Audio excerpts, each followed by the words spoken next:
पर दोस्तों, अगर नेताजी प्रधानमंत्री होते तो शायद इसके कुछ साइड इफेक्ट्स भी होते। बाकी देशों की तरह लोगों का फंडामेंटल राइट्स छीन लिया जाता, देश में डिक्टेटरशिप का राज चलता। नेताजी सुभाष चंद्र बोस अगर प्रथम प्रधानमंत्री बनते तो देश में डेमोक्रेसी लागू नहीं होती।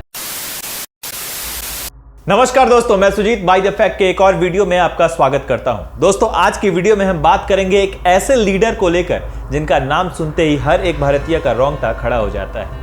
टाइमलाइन पर अगर उनकी एक तस्वीर दिख जाए तो उंगली वहीं पर थम जाती है। एक ऐसे लीडर को लेकर बात करेंगे कि अगर वो ना होता तो आज भी शायद हम ब्रिटिशों की गुलामी कर रहे होते। एक ऐसा लीडर जिनका नाम हम बड़े ही फक्र से लेते हैं, नेताजी सुभाष चंद्र बोस। नेताजी को लेकर बहुत सारी थ्योरीज को हमने पढ़ा या सुना है, चाहे वो नेताजी की डेथ मिस्ट्री हो या गुमनामी बाबा की मिस्ट्री। लेकिन आज की टॉपिक में हम इन सब से हटकर एक ऐसे चीज के बारे में बात करेंगे जिसका हर भारतीय ने सपना देखा है, और वो सपना महज सपना ही रहकर बन गया। और वो टॉपिक है कि अगर स्वाधीन भारत के प्रथम प्रधानमंत्री नेताजी होते तो देश कैसा होता। तो चलिए आज की वीडियो में हम इसी टॉपिक को लेकर बात करेंगे। नेताजी दूसरे कंट्रीज में जाकर इंडियन इंडिपेंडेंस वार के लिए मदद मांग रहे थे। इसी पर्पस में उन्होंने खुद की एक आर्मी भी बनाई थी जिसका नाम था आजाद हिंद फौज। उसी फौज में वो दूसरे देशों की जेलों में बंद भारतीयों को लेना चाहते थे। वो चाह रहे थे कि दूसरी कंट्रीज भी ब्रिटिशों के अगेंस्ट में हल्ला बोले। ऐसे सिचुएशन में जापान के प्राइम मिनिस्टर तोजो ने नेताजी सुभाष चंद्र बोस को अनकंडीशनल सपोर्ट देने का वादा भी किया था। जापानीज आर्मी ने आजाद हिंद फौज के साथ मिलकर अंडमान एंड निकोबार से ब्रिटिशों को निकाल फेंका था। फिर इस टेरिटरी का पूरा कंट्रोल जापानीज सरकार ने सुभाष चंद्र बोस के हाथों में सौंप दिया। ब्रिटिश सरकार के चंगुल से छूटने वाली ये फर्स्ट इंडियन टेरिटरी थी। 30 दिसंबर 1943 में सुभाष चंद्र बोस झंडा लहराते हैं अंडमान निकोबार आइलैंड पर।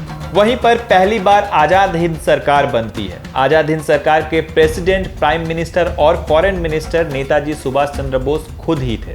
आजाद हिंद सरकार का खुद का स्टैंप, खुद का रेडियो स्टेशन था, और इसका हाई चांसेस था कि अगर उस प्लेन क्रैश के बाद नेताजी अगर इंडिया वापस आते तो सिर्फ अंडमान निकोबार ही नहीं बल्कि पूरे देश के प्रधानमंत्री नेताजी सुभाष चंद्र बोस होते। आजाद भारत के नेताजी सुभाष चंद्र बोस अगर प्रथम प्रधानमंत्री बनते तो सबसे पहला चेंजेस जो होता वो था देश में डेमोक्रेसी लागू नहीं होती।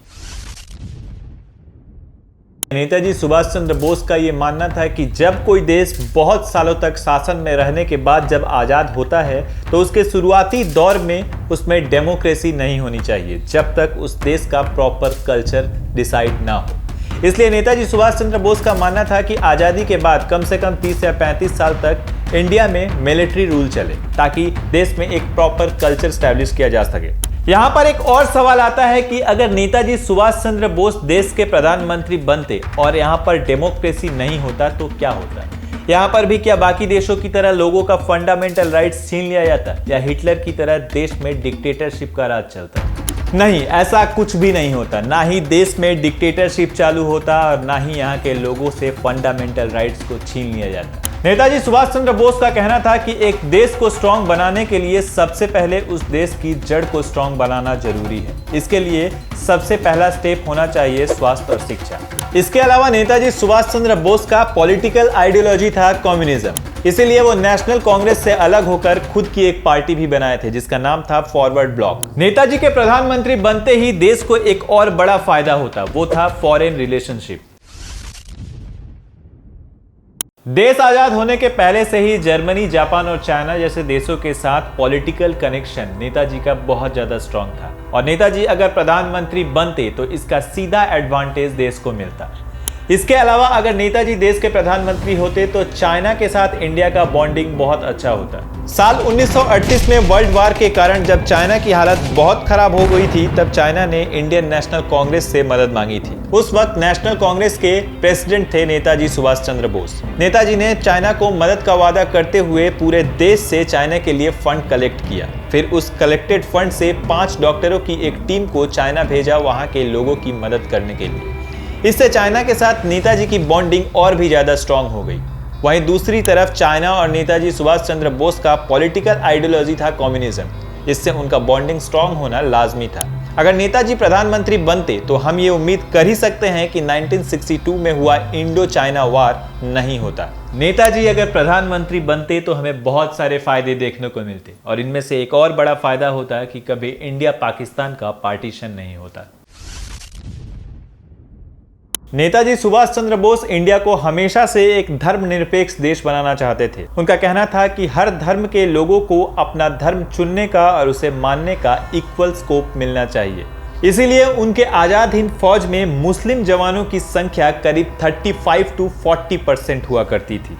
और अगर नेताजी होते तो शायद जिन्ना कभी मुस्लिमों के लिए एक अलग राष्ट्र की मांग कर ही नहीं पाता। लेकिन दोस्तों, नेताजी अगर देश के पहले प्रधानमंत्री बनते और देश में डेमोक्रेसी ना होकर एक नायकत्व होता तो इसके कुछ साइड इफेक्ट भी हमें देखने को मिलते। जैसा कि हम सभी जानते हैं कि नेताजी देश के महान लीडर थे, उन्हें गद्दी से नहीं देश से प्यार था। लेकिन इसका कोई गारंटी नहीं है कि नेताजी के बाद जो लीडर शासन में आते उनमें भी वो क्वालिटीज होती। जहां पर डेमोक्रेसी नहीं होती है वहां पर कोई इंसान सरकार के विरुद्ध कुछ बोल नहीं सकता। अगर कोई बोलता भी है तो उसे दबा दिया जाता है। इसीलिए नेताजी के प्रधानमंत्री होने के बाद लॉन्ग रन में देश की हालत बिगड़ने का हाई चांसेस था। लेकिन दोस्तों, आप ये कमेंट में जरूर बताइए कि नेताजी अगर प्रधानमंत्री होते तो और भी देश में क्या क्या चेंजेस देखने को मिलते। तब तक के लिए मिलते हैं दूसरी वीडियो में। नमस्कार।